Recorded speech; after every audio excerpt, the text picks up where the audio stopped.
Jake Miller walked down the empty hallway of New Angeles Space Station. His boots made soft sounds on the metal floor. It was 3 in the morning and most people were sleeping. Jake liked the quiet night shift. No crowds, no noise, just him and the hum of the station's machines. He was 28 years old and not very tall. His brown hair was always messy, and his uniform never fit quite right. Jake had worked as a security guard for 2 years. It was not an exciting job, but it paid the bills. He checked doors, watched cameras, and made sure everything was safe. The space station was huge. It floated in orbit around Earth and housed 50,000 people. Ships came and went every day, bringing goods and passengers from across the solar system. Jake's job was to watch the lower levels where cargo ships docked. Tonight felt different somehow. Jake could not explain why, but something in the air made him nervous. He checked his watch. 3:15. Still 5 hours until his shift ended. A loud crash echoed through the station. The lights flickered and Jake felt the floor shake under his feet. Emergency alarms started ringing. Red warning lights flashed in the hallway. Jake ran toward the sound. It came from Docking Bay 7. He grabbed his radio and called the control room. "This is Jake in Section 4. What happened?" "Unknown ship crashed into Bay 7, came the reply. "Security teams are on the way." Jake reached the docking bay first. The heavy metal doors were bent and torn. Smoke poured out of the opening. Inside he could see the twisted remains of a small ship. It was unlike anything he had ever seen before. The metal looked smooth and silver, almost like liquid. He stepped carefully into the bay. The crashed ship was still hot, and sparks flew from broken wires. Jake moved closer, trying to see if anyone was inside. The ship's door suddenly opened with a soft hiss. Jake jumped back, his heart pounding. A figure stepped out of the smoke. Jake's mouth fell open. The being in front of him was the most beautiful creature he had ever seen. She was tall, much taller than him, maybe 7 feet. Her skin was a soft blue color that seemed to glow in the dim light. Her hair was silver and moved like water, even though there was no wind. Her eyes were purple and bright, like stars. She wore a simple white dress that looked like it was made of light itself. When she moved, the dress seemed to flow around her like liquid. She was clearly not human, but she was beautiful in a way that made Jake forget to breathe. The alien woman looked around the damaged bay. Her purple eyes met Jake's brown ones. She tilted her head, studying him with curiosity. "You," she said in perfect English. Her voice was soft but strong, like music. "You will protect me." Jake blinked in confusion. "What, I don't understand." Heavy footsteps echoed in the hallway. Security teams were coming. The alien woman looked toward the sound, then back at Jake. Fear flickered in her purple eyes. "Please," she said. "They cannot take me. I need your help." "Who are you?" Jake asked. His voice came out as a whisper. "My name is Zara. I am Princess Zara Thel of the Etherian Empire. I have traveled very far to reach this place." Security guards burst into the bay led by Commander Lisa Brooks. She was a tough woman in her 40s who ran security for the whole station. Her team raised their weapons when they saw Zara. "Step away from the alien, Miller," Brooks ordered. "We need to take her into custody." Zara moved closer to Jake. "No," she said firmly. "This one will be my protector." "I choose him," Brooks laughed. "Miller, he's just a night guard." "Stand down, alien. You're coming with us." Zara raised her hand. The air around her began to shimmer. A blue light surrounded both her and Jake like a bubble. When the security team tried to move forward, they bounced off the light as if it were a solid wall. "What the hell?" Brooke shouted. She pulled out her weapon and fired. The energy bolt hit the blue barrier and disappeared harmlessly. Jake felt strange. The blue light was warm and made his skin tingle. He looked at Zara in amazement. "How are you doing this?" "My people can control energy and matter," Zara explained. "But I am weak from my journey. I cannot maintain this protection for long." More security guards arrived. Then came scientists and officers. Soon the whole bay was full of people staring at Zara and Jake inside their blue bubble. Commander Brooks spoke into her radio. "We have a situation in Bay 7. Unknown alien with advanced defensive capabilities. Send backup and contact Earth Command." Jake's mind raced. An hour ago, his biggest worry was staying awake during his boring shift. Now he was standing next to an alien princess inside some kind of energy shield. "Why me?" he asked Zara. "Why did you choose me?" Zara's purple eyes studied his face. "Your people have something special. Something my people lost long ago. I can sense it in you. You have the heart of a protector. I'm nobody special, Jake said. I'm just a security guard. No, Zara said softly. You are much more than that. You just do not know it yet. The blue barrier began to flicker. Zara's face was pale and sweat beaded on her forehead. I cannot hold this much longer, she whispered. Brooks stepped closer to the barrier. Surrender now and no one gets hurt. We just want to talk.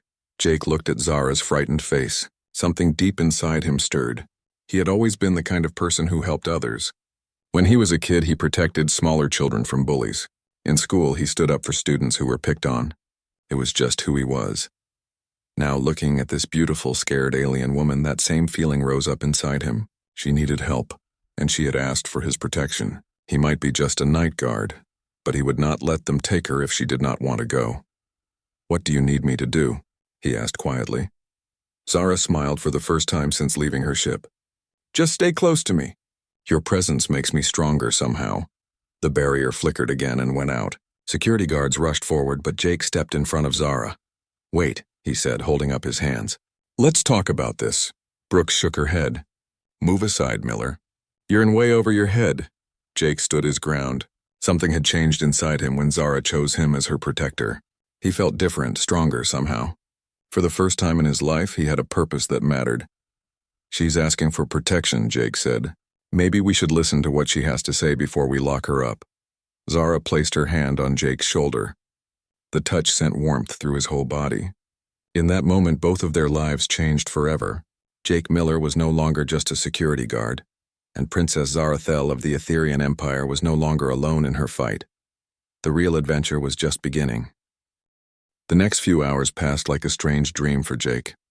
Commander Brooks had finally agreed to let them talk in a secure meeting room. Zara sat across from Jake at a metal table while guards watched them through thick glass windows. Tell me about your people, Jake said quietly. Zara's purple eyes grew sad. The Etherians once lived in harmony with other races across the galaxy. We shared our knowledge and helped planets grow. But something changed over the centuries. My father, Emperor Valdris, believes we are superior to all other life forms. She paused and looked at her hands. He plans to harvest the life energy from human worlds. Your people have something we call essence, the energy that makes you alive. My father wants to steal it to make our empire stronger. Jake felt cold. How many people would die? Billions, Zara whispered. Every human in the colonies outside Earth. When I learned of this plan, I stole a ship and came here to warn you. The door opened and Commander Brooks entered with two other officers. One was Admiral Kate Morrison from Earth Defense Force. She was an older woman with gray hair and sharp eyes. The other was Dr. Marcus Webb, a scientist who studied alien technology. Princess Zarathel, Admiral Morrison said, sitting down. Earth Command has been in contact with your empire for several years. They never mentioned any harvest plans. Zara's eyes flashed with anger. My father is clever. He speaks of trade and friendship while planning your destruction. The agreements your leaders signed give my people access to your outer colonies. They think it is for research, but it is really for harvesting. Dr. Webb leaned forward. Even if what you say is true, what can we do? Your people's technology is far beyond ours. Earth could not win a war against the Etherian Empire. That is why I came, Zara said.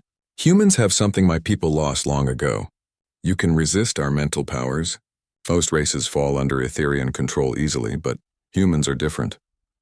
Jake remembered how Zara had said he had the heart of a protector. What do you mean? My people share a collective consciousness, Zara explained. We think as one mind. It makes us powerful, but it also makes us weak. We cannot understand individual will or personal sacrifice. Humans are the opposite. Each of you is separate, unique. This makes you immune to our mental control. Admiral Morrison looked skeptical. That sounds too convenient. Suddenly, alarms began ringing throughout the station. Commander Brooks grabbed her radio. What's happening? She demanded. Large fleet approaching the station, came the urgent reply. 30 ships, unknown design. They're not responding to our signals. Zara's face went pale. They found me. Everyone in the room looked at the security monitors. The screens showed sleek silver ships moving toward the station. They were beautiful but threatening, like deadly works of art.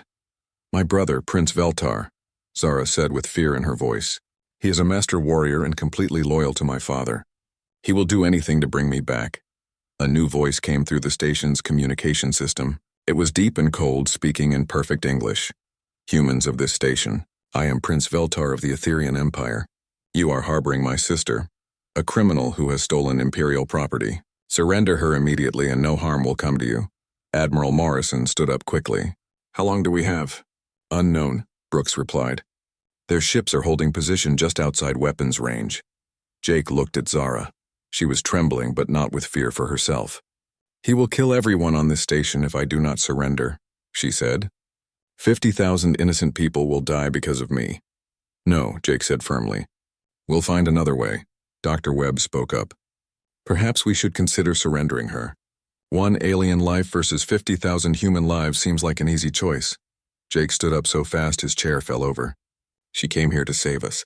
She gave up everything to warn Earth about what her father plans to do. We don't abandon people who help us. Miller's right, Admiral Morrison said. If what she says is true, surrendering her means condemning billions of humans in the colonies to death. Prince Veltar's voice came through the speakers again. You have 1 hour to decide. After that, I will take my sister by force. Commander Brooks looked at the monitors showing the alien fleet. Our weapons won't even scratch their shields. We need to evacuate the station. Wait, Zara said. She stood up and moved closer to Jake. There might be another way. Jake, may I touch your hand? Jake held out his hand without hesitation. When Zara's fingers touched his, he felt that same warm, tingling sensation from before. But this time, something else happened. For just a moment, he could sense what Zara was feeling. Her fear, her sadness, but also her hope. Incredible, Zara breathed. The connection is stronger than I thought. Jake, you are not just immune to Etherian mental control, you can actually disrupt it. What does that mean? Jake asked. It means you could protect other humans from my brother's influence, but we would need to get close to his ship. Admiral Morrison shook her head. Impossible. Even if we could get through their defenses, it would be a suicide mission. Not necessarily, said a new voice from the doorway. Everyone turned to see Sam Rodriguez, Jake's friend and former military pilot. Sam was short and stocky with dark hair and quick hands. He had served in the asteroid belt conflicts before becoming a cargo pilot. Sam? Jake said in surprise. What are you doing here? Heard the alarms and came looking for you, Sam replied. I couldn't help but overhear your conversation. If you need to get to that alien ship, I know a way. Sam pulled up a holographic display of the station. There's an old cargo hauler in Bay 12. The Wanderer. She's not much to look at, but she's fast and her stealth systems still work. I was supposed to take her out for engine tests tomorrow. Commander Brooks frowned. You're talking about stealing a ship and flying it into an alien fleet. That's insane. Maybe, Sam said with a grin. But Jake saved my life more than once. If he says this alien princess is worth protecting, that's good enough for me. Jake felt a warm feeling in his chest. He had never had many friends, but Sam was loyal and brave. You don't have to do this, Sam. Yes, I do, Sam replied. Besides, someone needs to fly the ship while you work your magic immunity thing. Prince Veltar's voice came through the speakers again. 45 minutes remaining. Do not test my patience, humans. Admiral Morrison made a decision. Brooks, start evacuating non-essential personnel. Dr. Webb, contact Earth Command and tell them what's happening. Miller, Rodriguez, if you're really going to try this crazy plan, you better move fast. Zara squeezed Jake's hand. Are you sure about this? If we fail, you will die. Jake looked into her purple eyes. A few hours ago, he had been a lonely security guard with no purpose. Now he had a chance to save billions of lives and protect someone who needed his help. I'm sure, he said. Let's go save humanity. They ran through the station's corridors toward Bay 12. Behind them, evacuation alarms were sounding. Ahead of them waited an impossible mission against an alien fleet. Jake Miller was about to discover just how much an ordinary human could accomplish when someone he cared about was in danger. The Etherian Empire was about to learn that humans would fight for each other, even against impossible odds. The real test was just beginning.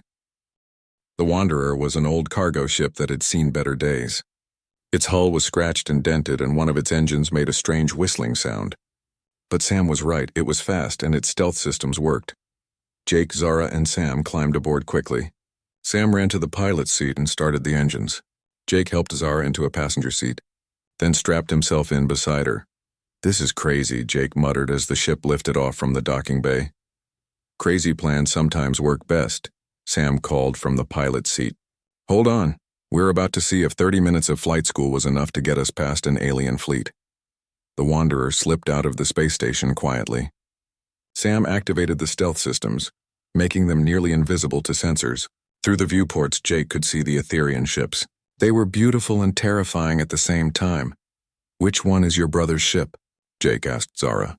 She pointed to the largest vessel at the center of the fleet. It was twice the size of the others and covered in glowing symbols. "The Sovereign Star. Veltar commands from there." Sam guided their small ship carefully between the larger vessels. The stealth systems hid them, but if anyone looked out a window at the right moment, they would be spotted. "How do we get inside?" Jake asked. "Every Etherian ship has service ports for maintenance," Zara explained, "but they will be locked down during alert status." "Leave that to me," Sam said confidently. "I've broken into plenty of ships during my cargo runs, not always legally." They reached the underside of the Sovereign Star. The ship was enormous up close, its silver hull stretching in every direction. Sam found a small service port and used his tools to override the locks. "We're in," he whispered. "But I should stay with the ship in case we need to leave quickly." Jake and Zara slipped through the service port into the alien vessel. The corridors inside were like nothing Jake had ever seen. The walls glowed with soft light, and the floor felt warm under their feet. Everything was smooth and curved, as if the ship had been grown rather than built. "Stay close to me," Zara whispered. "Your presence shields me from the ship's sensors, but only if we remain together." They moved through empty hallways toward the command center. Jake marveled at how different everything was from human ships. There were no hard edges or sharp corners. Everything flowed together like liquid metal. They reached a large door marked with glowing symbols. Zara touched the wall beside it, and the door opened silently. Inside was the ship's bridge. It was a vast circular room with a raised platform in the center. Etherian officers worked at stations around the edges, their blue skin glowing in the soft light. They all looked similar to Zara, but were smaller and seemed somehow less vibrant. On the central platform stood Prince Veltar. He was tall like his sister, but where Zara was graceful and beautiful, he was hard and frightening. His blue skin was darker, almost gray, and his silver hair was pulled back severely. His purple eyes were cold and angry. 20 minutes remaining," he announced to his crew. "If the humans do not surrender my sister, we will board their station and take her by force." Jake felt Zara tense beside him. "He means it," she whispered. "Veltar has never failed to complete a mission." "Time to test my immunity," Jake whispered back. They stepped onto the bridge together. Several Etherian officers turned toward them, but their eyes seemed confused, as if they could not quite focus on Jake and Zara. Prince Veltar noticed the disturbance and turned around. When he saw his sister, his cold expression became furious. "Sarathel," he said in their musical language, "you have brought shame upon our family and our empire." "I brought truth," Zara replied, switching to English so Jake could understand. "Father plans genocide, Veltar. He wants to harvest human life energy. This is not the way of our ancestors." "Our ancestors were weak," Veltar snapped, also speaking English. "Father will make us strong again, and you will return home to face judgment for your crimes." "No," Jake said, stepping forward. "She's under my protection." For the first time, Veltar really looked at Jake. The alien prince's purple eyes widened in surprise. "A human? You dare bring one of these inferior creatures aboard my ship?" "This human is special," Zara said proudly. "He cannot be controlled by our mental powers. He is immune to the collective consciousness." Veltar laughed, but it was not a pleasant sound. "Impossible, watch." The alien prince raised his hand and purple light flowed from his fingers toward Jake. Jake felt pressure in his mind, like someone trying to push their way into his thoughts. But somehow he was able to resist it. "Get out of my head," Jake said firmly. The purple light bounced off Jake and struck one of the Etherian officers. The officer suddenly straightened up and blinked in confusion as if waking from a dream. "What? Where am I?" the officer asked, looking around the bridge with new awareness. Veltar's eyes went wide with shock. "Impossible. You broke my control over Lieutenant Kessitar." More purple light flowed from the prince, but Jake stood his ground. The mental pressure was stronger this time, like a storm trying to break into his mind.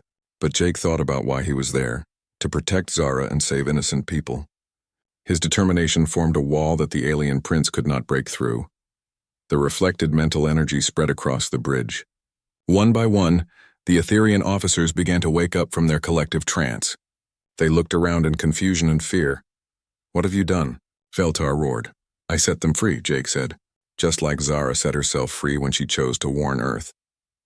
Lieutenant Kessatar and the other officers were looking at their hands and each other as if seeing themselves for the first time. One of them spoke up. "Prince Veltar, I remember now. Before the collective. I had a name, a family. What happened to us?" "You are part of the Empire," Veltar said, but his voice was less certain. "Individual thought is weakness." "No," said another officer. "Individual thought is what makes us alive." Jake felt Zara's hand slip into his. Her touch was warm and gave him strength. Around them, the Etherian crew was experiencing individual consciousness for the first time in years. Some were crying, others were laughing. All of them were free. Veltar raised both hands, purple light blazing around him. "I will destroy this human before he corrupts more of my crew. Brother, stop." Zara stepped between them. "Look at what he has done. He gave our people back their individuality. This is not corruption. This is liberation. You have been poisoned by human weakness," Veltar snarled. "I will take you home and Father will cure you of this infection." The alien prince unleashed his full power at Jake. The mental assault was like being hit by lightning. Jake fell to his knees, his head pounding. But he did not give up. He thought about Zara, about the innocent people on the space station, about the billions of humans who would die if the Etherian Empire succeeded. The mental energy bounced back at Veltar with twice the force. The alien prince staggered and cried out in pain. For the first time in his life, he felt individual thought breaking through the collective consciousness. What is this feeling?" Veltar gasped, falling to the floor. "It's called free will," Jake said, standing up slowly. "And now you have it too." The change in Prince Veltar was immediate and dramatic. His gray skin became brighter blue like his sister's. His cold purple eyes became warm and confused. He looked around the bridge as if seeing it for the first time. I remember," he whispered. "I had dreams once. I wanted to explore distant stars, not conquer them. What did Father do to us?" Jake helped the alien prince to his feet. "He took away your choice. But you can get it back now." Veltar looked at his sister with new eyes. "Zarathel, what you did, leaving the Empire to warn these humans. It was not treason. It was courage. What will you do now?" Zara asked her brother. Veltar looked at his crew, all of them experiencing individual thought for the first time in years. He looked at Jake, the human who had freed them all. Finally, he looked at his sister, who had been brave enough to choose freedom over safety. "I will tell my fleet to stand down," he said. "And then, I think it is time for the Etherian Empire to remember what we used to be before we became slaves to the collective." Jake smiled. One impossible mission down, but he had a feeling the real fight was just beginning. 3 weeks had passed since the incident at New Angeles Space Station. Jake could hardly believe how much his life had changed. He was no longer a simple security guard. Now he was something Earth's leaders called a guardian, the first human to bond with an alien and resist their mental powers. The bond between Jake and Zara had grown stronger each day. Jake could feel her emotions and she could sense his thoughts. More importantly, their connection allowed Zara to use her powers without the terrible exhaustion that came from being cut off from the Etherian collective. They were currently on a small ship called the Freedom, flying toward Europa, one of Jupiter's moons. With them were Sam Rodriguez, who had become their permanent pilot, and Captain Nina Walsh. Nina was a tough woman in her 40s who commanded a mining ship called the Iron Horse. She had joined them after Etherian forces destroyed her mining station while hunting for... "Zara, how much further?" Jake asked Sam. 2 hours to Europa, Sam replied from the pilot's seat.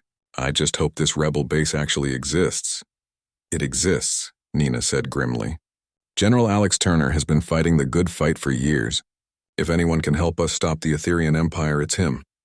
Jake looked at Zara, who was sitting quietly beside him. Her blue skin seemed paler than usual, and her silver hair moved restlessly around her shoulders.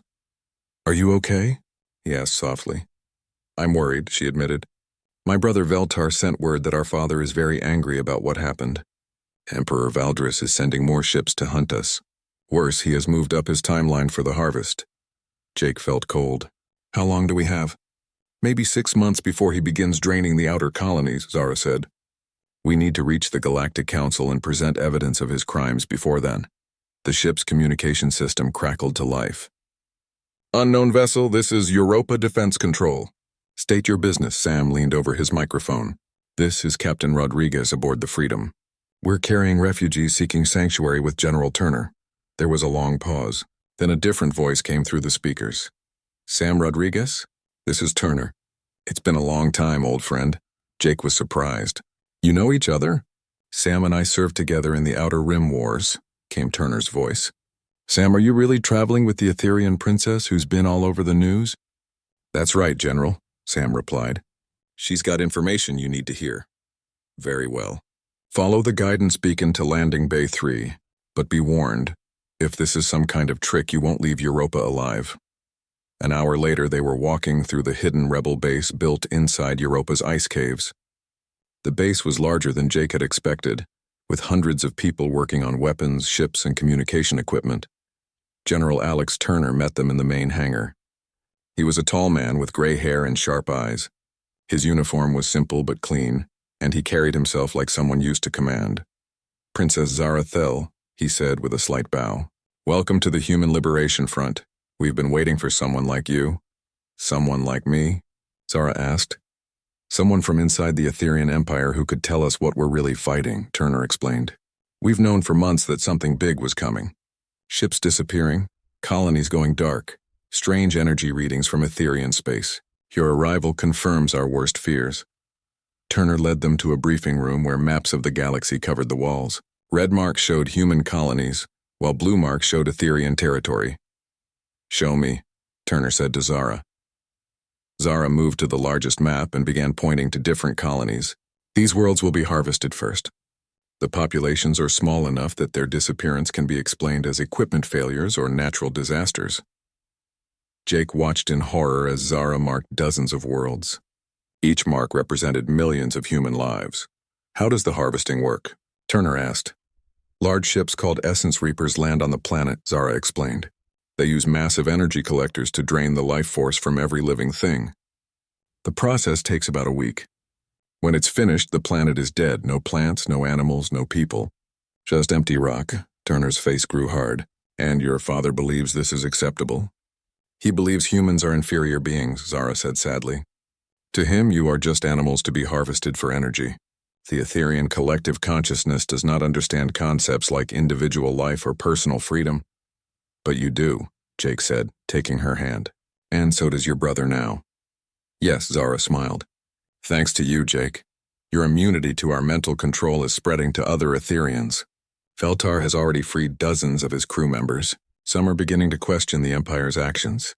Turner leaned forward with interest. How many Ethereans could potentially be freed? Unknown, Zara admitted. The collective consciousness is very strong. But if enough individuals break free, the entire system could collapse. A young woman entered the briefing room carrying a data tablet. She had short blonde hair and moved with military precision. General Turner, she said, long-range sensors are detecting Etherean ships entering the outer solar system. Turner cursed softly. How many? At least 50 vessels, sir. They're headed directly for Earth. Jake felt Zara's fear through their bond. My father is not waiting, she said. He's bringing the harvest fleet now. Can Earth's defenses stop them? Jake asked. Turner shook his head. Earth Defense Force has maybe 200 ships. They're tough, but Etherean technology is centuries ahead of ours. In a straight fight, we'd lose. Then we don't fight them straight, said the blonde woman. General, we could use hit-and-run tactics. Strike their supply lines, rescue operations on the colonies they attack. This is Claire Bennett, Turner explained to the group. My best tactical officer and former Special Forces. Claire studied Jake with curious eyes. So you're the human who can resist alien mind control? Interesting. How good are you in a fight? I'm not a soldier, Jake said honestly. I was just a security guard. Security guards protect people, Claire pointed out. That's exactly what we need. Someone who puts protecting others above personal safety. Turner looked at the map again. We need to get to the Galactic Council on Proxima Centauri. If Princess Zara can testify about the harvest plans, they might intervene. The council moves slowly, Zara warned. Even with proof, it could take months for them to act. Then we buy time, Turner decided. Claire, prepare strike teams to harass the Etherian fleet. Sam, how fast can your ship make the run to Proxima Centauri? 2 weeks if we push the engines hard, Sam replied. Jake felt a strange sensation, like electricity running through his body. He looked at Zara and saw that her eyes were glowing brighter than usual. Jake, she whispered, something is happening to our bond. I can feel your determination, your courage. It's making me stronger than I've ever been. The lights in the briefing room flickered. Papers on the table began to move without any wind. Everyone stared as energy danced around Zara and Jake. What's happening? Claire asked, her hand moving to her weapon. Evolution, Zara said in wonder. Jake is not just immune to Etherian mental control. He's actually enhancing my abilities. Together we're becoming something new. Jake could feel it too. Power flowed between them, growing stronger by the moment. His human determination combined with her alien abilities created something neither could achieve alone. This changes everything, Turner said quietly. With power like that, we might actually have a chance. Jake looked around the room at these brave people who were willing to fight an impossible war to protect humanity.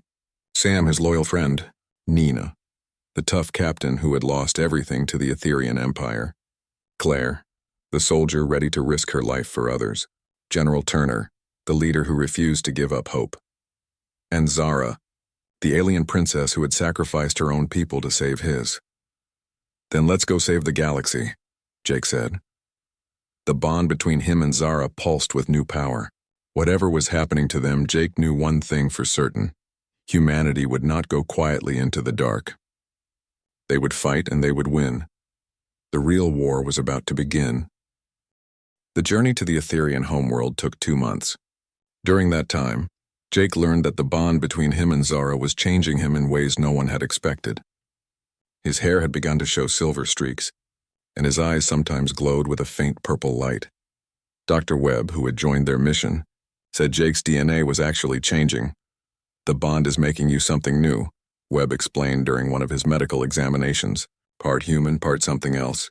Your lifespan might be shorter, but your abilities are growing stronger. Jake didn't care about the cost. Every day, more Etherian ships fell under the control of freed individuals. Prince Veltar had convinced half the Imperial fleet to join the rebellion. The collective consciousness that had enslaved his people for centuries was finally breaking apart. Now they stood in the great council chamber of the Etherian homeworld. The building was massive, with walls made of crystal that reached toward the sky. Hundreds of representatives from different alien races sat in curved rows, all watching as Zara prepared to testify against her own father.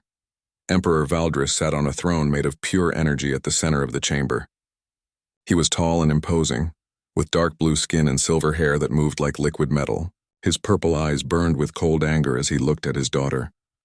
"You have brought shame upon our family, Zarathel," he said in a voice that echoed through the chamber, "and you have corrupted our people with human weakness." "I have given our people back their freedom," Zara replied, standing proudly beside Jake. "Something you stole from them long ago." The Galactic Council's chief judge was a being made of crystalline structures who spoke with a voice like ringing bells. "Princess Zarathel, you accuse your father of planning genocide against the human race. Present your evidence." Zara stepped forward and activated a holographic display. Images appeared in the air showing the Essence Reaper ships, the harvest plans, and the locations of human colonies marked for destruction. "My father plans to drain the life energy from billions of humans," she declared. "He believes inferior races exist only to serve the Etherian Empire. But I have learned something from the humans that my people forgot long ago." "And what is that?" asked the judge. "That individual life has value.